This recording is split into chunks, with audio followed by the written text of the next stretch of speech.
Welcome to the Law Office of Brian Fagan podcast, where we empower Texas families through knowledge and compassion. Today, we're going to give you a clear roadmap for how to fill out uncontested Texas divorce papers, and more importantly, how to avoid some really common errors that can delay your whole case. So, this is the big question, right? It's what so many Texans face when they've decided to part ways amicably.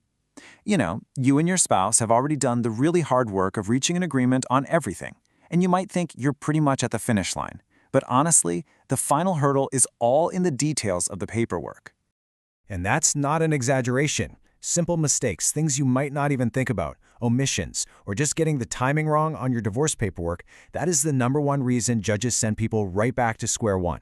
And believe me, those errors can turn what should be a simple, streamlined process into a super frustrating and costly delay. Okay, so let's dive in and make this whole thing manageable. We've broken down the process into 5 key parts. We'll start with the 3 core documents you absolutely need to know. Then we'll walk through how to fill out the petition, what to do with the waiver, and then the all-important final decree. And we'll wrap up by highlighting the top 5 mistakes you definitely want to avoid.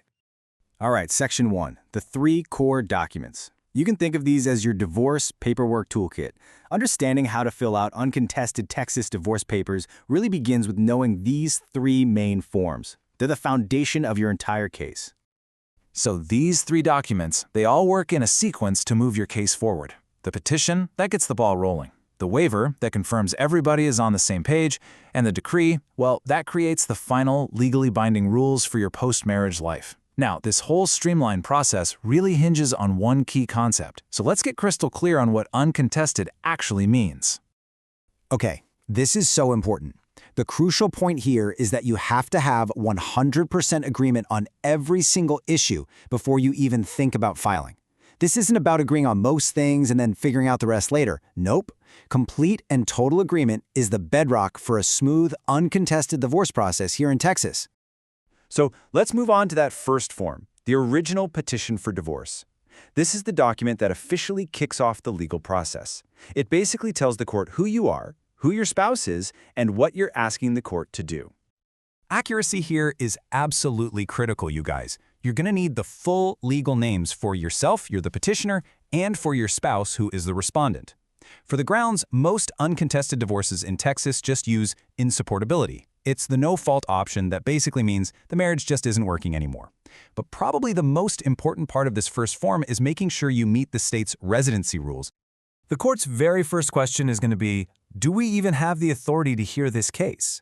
And to file in Texas, you've got to prove it. This means one of you has to have lived in the state for the last 6 months, and you have to have lived in the specific county where you're filing for the last 90 days. You can't have one without the other. This isn't just a box you check off, it's the legal foundation for your entire case. Okay, next up, the waiver of service. So, once the petition is filed with the court clerk, your spouse has to be legally notified. Now, in a messy, contested divorce, this means hiring a process server. But in an uncontested divorce, you can save a ton of time and money by using something called a waiver of service. This is a really powerful document. It basically tells the court, hey, we're in complete agreement. Your spouse is saying, yep, I've seen the petition, I don't need a stranger showing up at my door to serve me with papers, and I'm ready to move forward. It's a huge time saver, but, and this is a big but, it comes with 2 super strict rules you absolutely cannot break. Please pay close attention to the timing on this one, because this is probably one of the most common and frustrating mistakes we see. Your spouse cannot sign the waiver before you filed a petition. They can't even sign it on the same day. They have to wait until at least the next business day after that petition is officially filed. We've literally seen cases get thrown out because the waiver was signed just a few hours too early. And the second rule is just as critical. And here's the second non-negotiable rule. That signature on the waiver of service absolutely must be notarized. This isn't optional. Your spouse has to physically go to a notary, prove who they are, and sign the document right there in front of them. Without that official stamp and seal, the court will reject the document 100% of the time. Seriously, these 2 rules, getting the timing right and getting it notarized, are where so many do-it-yourself filings go completely off the rails. Get them right, and you're ready to move on to the most important document of them all. All right, we've now reached the main event, the most important document in your entire divorce, the final decree of divorce. This thing isn't just another form, it's a legally binding court order. that spells out every single aspect of your agreement. It's the document you'll be living by for years, so it has to be absolutely perfect. Now, a Texas court only has the authority to divide what's called community property. So your decree has to clearly identify and list all of that community property that's going to be divided up. It also needs to list any separate property that each of you will keep. This is so crucial because it legally confirms that that property is off limits to any future claims from your ex-spouse. You know, vague descriptions are the enemy of a good decree. As you can see here, the court requires extreme specificity for a very good reason. You need the full legal description of the house from the deed so a title company can process a sale later. You need the car's VIN so the DMV can transfer the title. I mean, a judge just recently rejected a decree because it just said our checking account.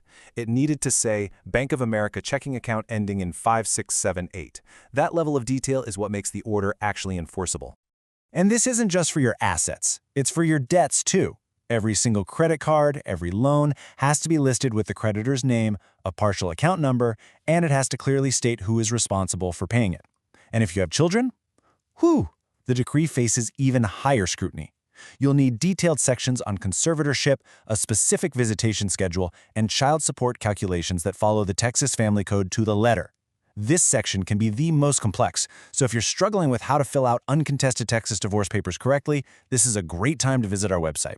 We have free educational resources and an easy way to schedule a consultation. Okay, let's bring it all home. To summarize, we're going to quickly review the most common mistakes people make when filing their own divorce papers so you can avoid all the delays and frustration they cause. We've already hammered on the big ones, those vague property descriptions and the waiver signing errors. But there are a couple of others that can totally sink your case. First, omitting assets or debts. If you forget to list a 401k or a credit card, it's not divided. That can mean coming back to court years from now to fix it, which is so expensive and stressful. Second, using generic, out-of-state forms. Texas law is very, very specific. You have to use forms that comply with the Texas Family Code. Avoiding these 5 pitfalls is absolutely key. And remember, Texas has a mandatory 60-day waiting period. It starts the day after you file your petition. It's a required cooling-off period. And even after a judge signs your decree, guess what? You're not divorced yet. The final, critical step is to walk that signed decree right over to the district clerk's office and get it officially file stamped. That's the moment that makes it a final, public, and enforceable order. So after hearing all of this, is it as simple as you thought it would be? Well, it's definitely possible to complete an uncontested divorce on your own. The rules are incredibly strict, and judges have zero flexibility to approve documents that have errors. Getting an expert to at least review your paperwork can give you incredible peace of mind and prevent you from having to start all over. If your situation involves a house, retirement accounts, or especially if you have children, professional guidance is highly recommended to protect your future. To make sure your paperwork is done right the very first time, call the law office of Brian Fagan today at 281-810-9760 for a free consultation. Thank you for listening to the Law Office of Brian Fagan podcast, where families find freedom and peace of mind through education and expert legal care. For more information or to schedule your free consultation, visit our website or call 281-810-9760 today.